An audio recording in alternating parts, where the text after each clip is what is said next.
starting to rain here on day 2. Are you glad you got your fenders on? I am glad. I've been really dragging my feet putting fenders on this bike. Longview, Washington. I've never been so excited to enter a little town. So Longview was a turning point where we had to make a decision to ride west into the mountainous areas of Oregon or follow the I-5 corridor straight into Portland. So ultimately we decided to take the mountainous route, but first we had to cross over the bridge over the Columbia River into Oregon.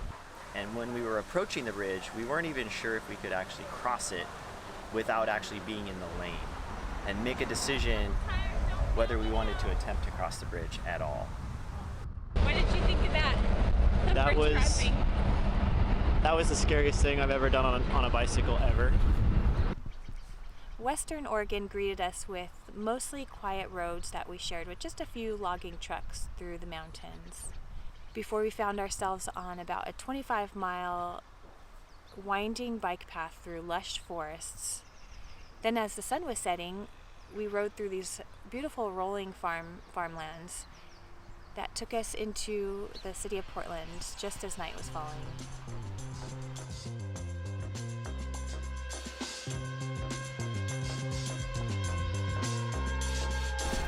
Okay, so we arrived in Portland last night. It was 9 o'clock and we missed all the good restaurants. Everything closed early on Tuesday night. So I think we have to make a left here. This is Alberta Street. Are you excited to check out Portland today, Miss Coles? Yeah, I'm really excited for you to show me around. Would you like to hear the final stats of the ride overall?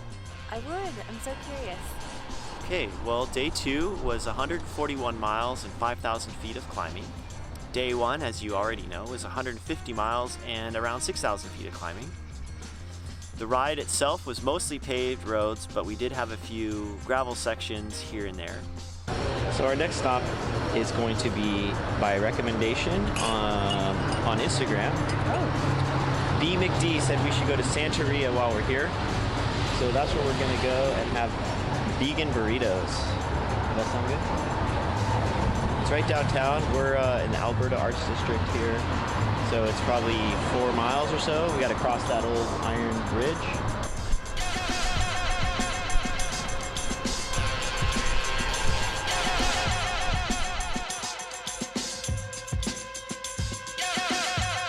How did you learn about that place?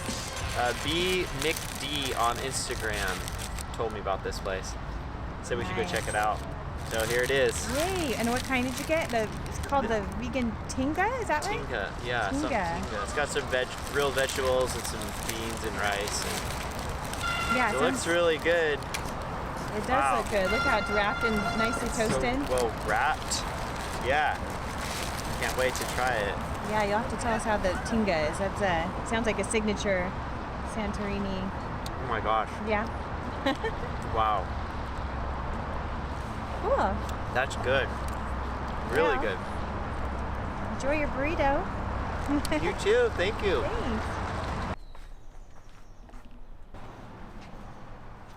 Where are we going? We're going to be meeting Zuko Star here at Gilder Coffee Shop in Portland on Northeast Fremont Street. And did you know that Zuko was at the table when I met John Fitzgerald last year at Arroyoca? I did not know that. And Yeah. is this him coming right now? Here he is. Wow. Yeah, it was him. Well. The Instagram meetup happens finally. So I met Zuko about a year ago when he was at Arroyoca, California with John Fitzgerald, who ultimately built my randoneering bike. And when Teresa and I were planning our trip to Seattle, we reached out to Zuko to see if he would be interested in showing us some coffee shops in Portland when we arrive. What's the trail on that bike? This bike? Yeah. I think it's like 39. Yeah. 38, 39. I kind of want to ride it. Yeah, you should. I ride it? Yeah, you should. You want to ride this one? Yeah. Okay. How's it feel to be on your back on a Fitz? Feels great. I miss my fits actually. Yeah, feels great. It looks He is Nice. It's the chain. We haven't had a chance to clean it. Put oil in the chain. Yeah, it got all wet. So it's gonna be a little crunchy. Yeah.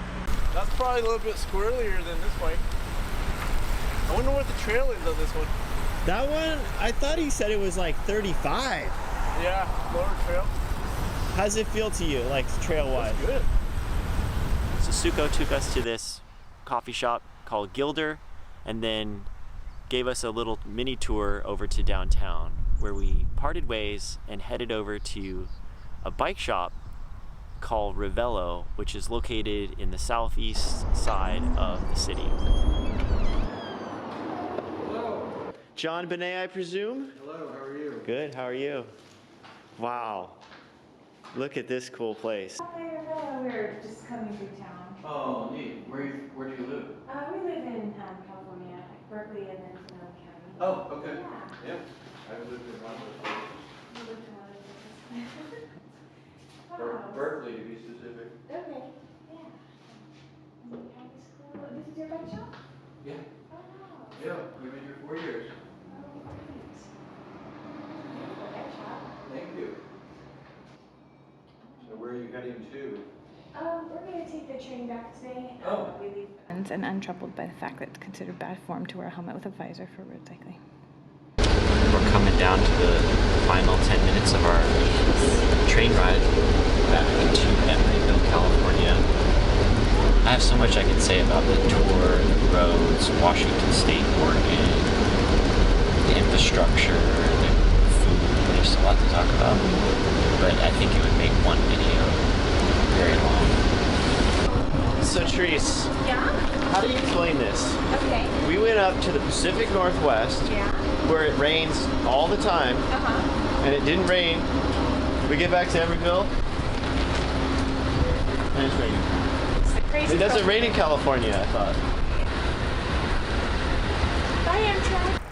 And before we go, we want to thank Seattle, Portland, Washington, Oregon, and Zuko and John Benet for taking the time out of your day. The delicious food, the kind people, and the courteous drivers.